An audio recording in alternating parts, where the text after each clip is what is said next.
আসসালামু আলাইকুম। আজকেও একটা রান্নার ভিডিও নিয়ে চলে আসলাম।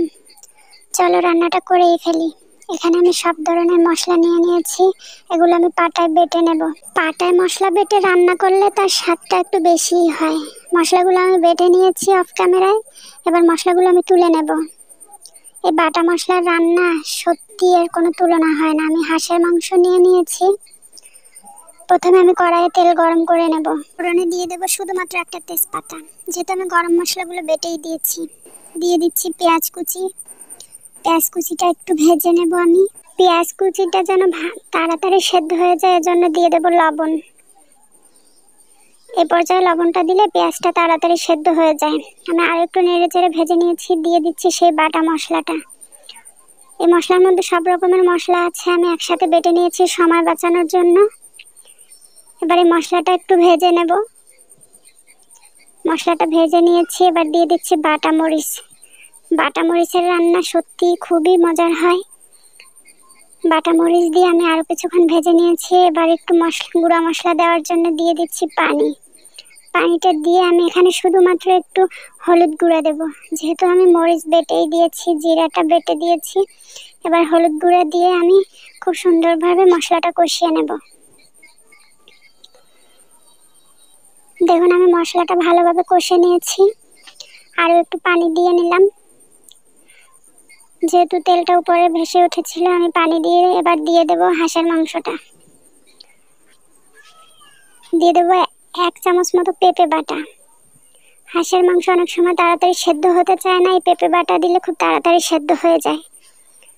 পেঁপে বাটাটা দেওয়ার পরে আমি ভালোভাবে মশলার সাথে কষিয়ে নেব হাঁসের মাংসগুলো।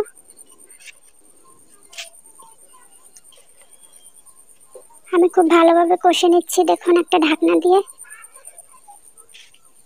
ঢাকনা তুলে আমি একটু নেড়ে চেড়ে দিচ্ছি। মাঝে মাঝে এভাবে নেড়ে দিতে হবে, নয়তো নিচ থেকে মশলাটা পোড়া লাগবে। আমি আবারও ঢাকনা দিয়ে কষে নিচ্ছি। দেখুন আমার হাঁসের মাংসর পানি একদম শুকিয়ে গেছে। মশলাটা তেলের উপরে উঠে এসেছে। এবার একটু পানি দিয়ে দেব।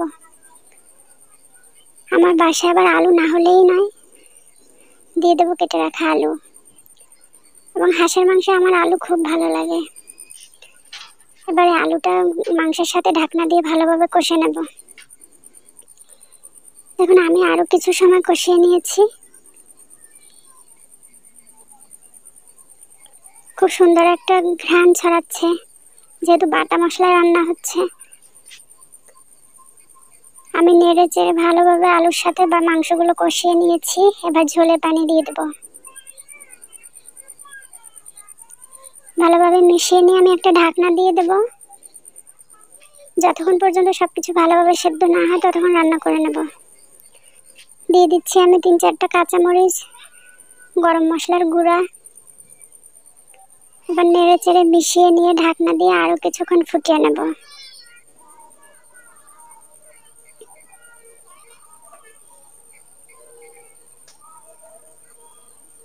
দেখুন আমার রান্নাটা প্রায় হয়ে গেছে। একদম ঝোলটা একদম ঠিক মতো আছে। আমি লবণটা টেস্ট করে নিচ্ছি, ঝালটা টেস্ট করে নিচ্ছি, সব কিছু ঠিকঠাক আছে। আমার রান্না একদম কমপ্লিট। দেখুন দেখতেও কতটা লোভনীয় হয়েছে। এভাবে রান্না করলে খুবই মজার হয়। আমার মামি শাশুড়ি একবার এভাবে রান্না করে খাইয়েছিল, খুবই মজা হয়েছিল। আমিও রান্না করি প্রায়ই এভাবে। দেখুন দেখতে কতটা লোভনীয় হয়েছে। ভাত কিংবা রুটি যেভাবেই খান না কেন খুবই মজা হয়।